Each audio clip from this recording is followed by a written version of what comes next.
Welcome back to Living Local. What if three wise men were ninja wizards sent to protect Jesus, Mary, and Joseph from the evil clutches of Satan and King Herod? Well, that's the plot of our next guest's holiday tale. And here to tell us all about it is the one, the only, Sean Leary. How are you, man? I'm doing good. How the heck are you, Tristan? I like your brand new digs here. Thank you. Yeah. How much plasma did you have to sell to make this happen? I sold a soul and it's a few other things. But hey, well, that reminds me of my book that I'm also going to be hawking here, The Devil Shops at Target. Oh, so well, perhaps you can sell your soul at Target there, Tristan. I can confirm that the devil does indeed shop at Target. Yeah, 20% off with Tristan's soul if you buy now.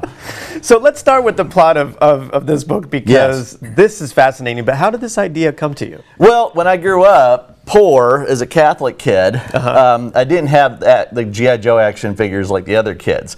And being that we were Catholic, we always had a nativity set. Oh, sure, okay. And the nativity set stayed out year-round, so I would use the nativity figures as action figures. Oh, all right.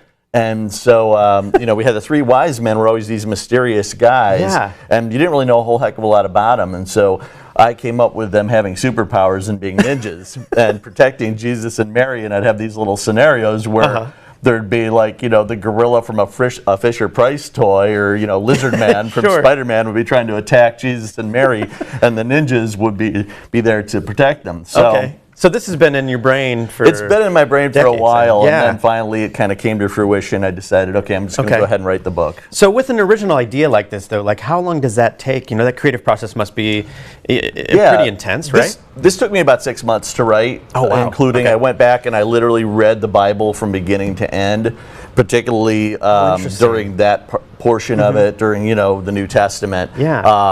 And did a lot of research on it. And then, the Arimathean, Joseph of Arimathea isn't mentioned much in the Bible either. It's, he's kind of a minor character, and so I was able to take a lot of liberties and fictionalize a lot of these characters.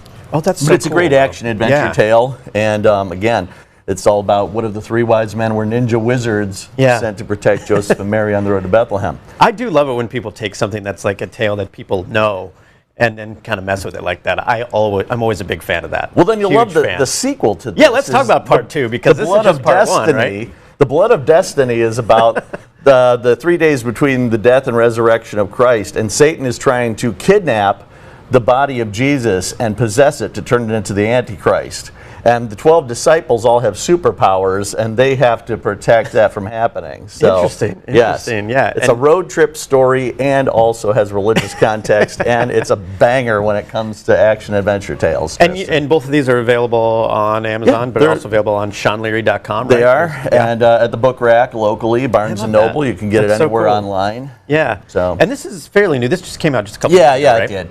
It's a different take on the holiday tale. So as Christmas season is approaching, pick up a copy of the Arimathean. Yeah, especially if you're all Christmased out of the usual fare. That's right. That's something different. But you're always working on something else, man. Well, first, let's talk about this book. The Devil Shops at Target is a collection of true, strange stories about weirdos I've met and other things that I've encountered. I once encountered a guy who looked like the devil who was shopping at Target. Hence the title of the book, and you can read all about it. Interesting. And then my next book, which is coming out soon, is called Taylor Swift is a Clone and Other Fantastic Tales. And it's about the conspiracy theory that Taylor Swift is actually a clone of the daughter of Anton LaVey, who's the leader of the Church of Satan.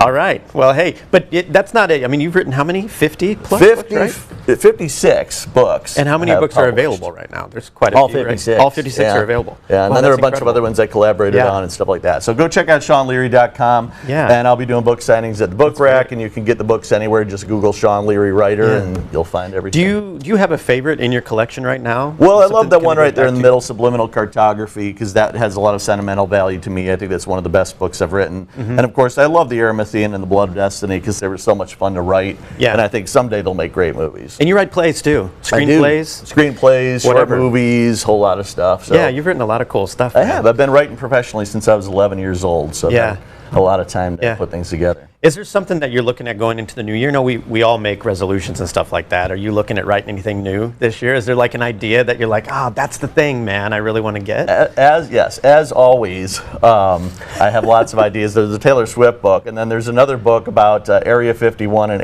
alien human hybrids. Now, Sean, now we're getting somewhere. Which actually is also a commentary. The alien human hybrids are celebrities, and it's a commentary on celebrity culture today. So I'm working on that for next year. That's incredible. Now, like, so when you're sitting, like, I'm always fascinated with how writers work. Like, do you just like, are you driving down the road one day and you're like, that's a great idea, and like speak it into your phone so you don't forget it? I do, yeah. Or I write it down. I look for something.